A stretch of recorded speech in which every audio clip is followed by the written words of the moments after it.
Good afternoon. Thank you. I'm 9 News Plus. I'm Chris Bianchi, and today we've got two special guests to discuss COVID-19 and specifically its impacts on the Hispanic community here in the state of Colorado. Now, today we're going to be chatting, as usual, with Dr. Ricardo González-Fisher, a medical expert with Servicios de la Raza, and Vanessa Bernal with Colorado's Department of Public Health and Environment. Now, if you have a question in either English or in Spanish, you can send it to me at chris.bianchi@9news.com, and that can be in either English or in Spanish. But today we will, as always, start things off in Spanish. Hola y buenas tardes a todos. Vamos a hablar sobre COVID-19 en la comunidad hispana y en español con el doctor Ricardo González-Fisher y Vanessa Bernal con el Departamento Estatal de Salud Pública. Buenas tardes y gracias por estar con nosotros hoy. Gracias y buenas tardes. Muchas gracias por la invitación, Chris. Saludos, doctor.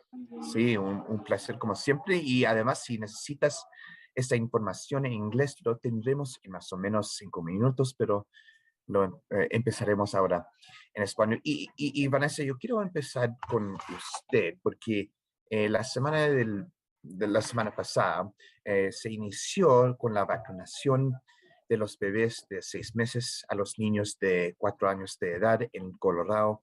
¿Cómo vamos en números hasta ahora con eso? Así es, Chris. Efectivamente, en la semana del 20 de junio fue cuando se inició con esta distribución de la vacuna y a la fecha se han aplicado 5,560 vacunas para este grupo de personas entre 6 meses de edad y 4 años de edad. Y para ponerlo en perspectiva, Chris, quisiera comentar que hay 290,000 niños en este rango de edad aquí en Colorado. Gracias por eso. Y doctor, ¿puede decirnos más sobre la seguridad de esta vacuna, por favor? Y especialmente para los niños y bebés también.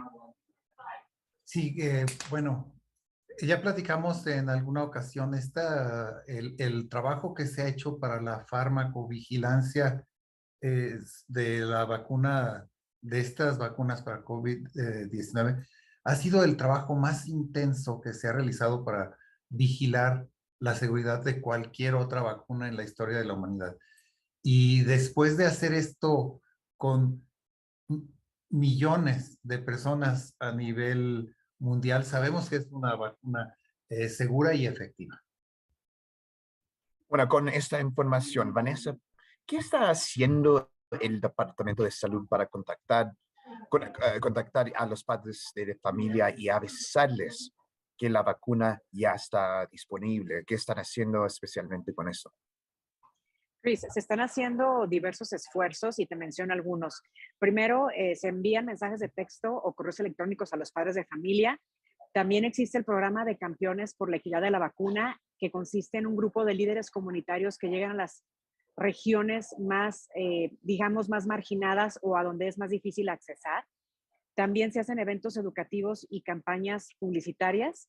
Y quisiera aquí aprovechar el tiempo para recordar, Chris, que las vacunas son gratuitas y que se pueden encontrar en los mismos lugares donde se han encontrado las vacunas anteriormente.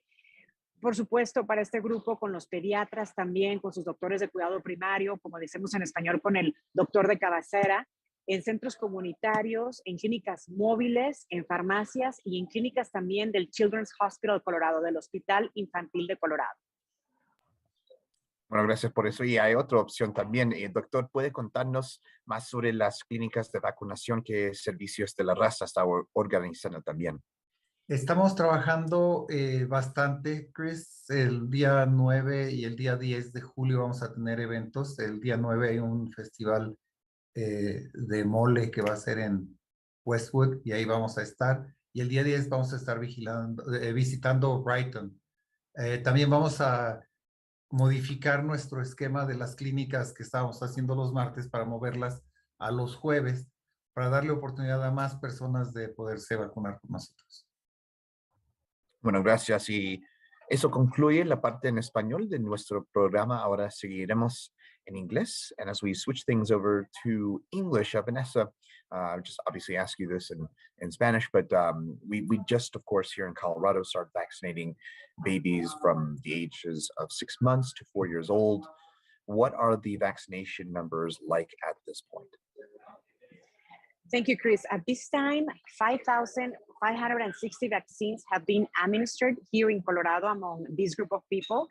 And to put this into perspective, Colorado, there are 290,000 kids in that range of age between 6 months and 4 years old. With that in mind, Doctor, could you kind of reemphasize perhaps some of the security and overall kind of status of the vaccine for kids of this age, please? Yes, Chris, I would like parents to realize that there hasn't been such an intensive monitoring of the side effects of a vaccine in world history as the ones that we've been applying to COVID-19 vaccines. And with millions of doses applied around the world of these vaccines, we can make sure, we can be sure that this is a very effective and very safe vaccine for children also. So with it being safe, Vanessa, what is the Department of Public Health doing to contact parents and let them know that this vaccine is available? Sure, Chris. There are several efforts that have been made. One is that parents will receive text messages or emails. Also, there is a group called Champions for Vaccine Equity Program that they go to communities that are hard to reach, also minority groups. Also, we have educational events that I'm sure Dr. Ricardo González has many of those, and we'll talk about those too, and clinics. And then we have communications campaigns with advertising. And something that I want to point out is that vaccines are free, that you can access to them in all the places where the other vaccines have been available.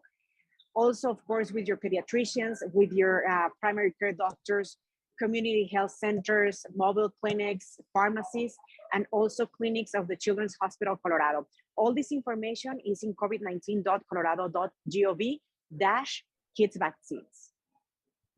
Well, wonderful information, Vanessa. You mentioned some of those vaccination efforts. Doctor, I know that in conjunction with Servicios de la Raza, that you are also organizing some vaccine efforts. Could you tell us more about those and a possible change in the dates that you are administering those vaccines? Yes, we've been working on our weekly clinics at the consulate and at Servicios de la Raza. And on July, we are scheduling in the first weeks an event on July 9th. There's going to be a mole festival in Westwood, so people will be invited there to enjoy this, and we will be vaccinating there. And also on July 10th, Sunday, we'll be visiting Brighton, Colorado. And we are planning on changing our Tuesday clinics to Thursday to allow more people to have access to the vaccine. So many different ways to get vaccinated, Doctor. We appreciate your efforts. Vanessa, we appreciate your efforts as well in helping to vaccinate more and more people. That will do it for this week's program. And again, if you have a question in either English or in Spanish for our guests today or for future episodes, please email me at chris.bianchi@9news.com. I'll make sure that it is answered. But again, that'll do it for this week's episode on our look at the COVID-19 pandemic in the Hispanic community in Colorado. Gracias a todos. Thanks to everyone. We'll see you again here next week. Thank you, Chris. Thank you, Chris. Thank you again.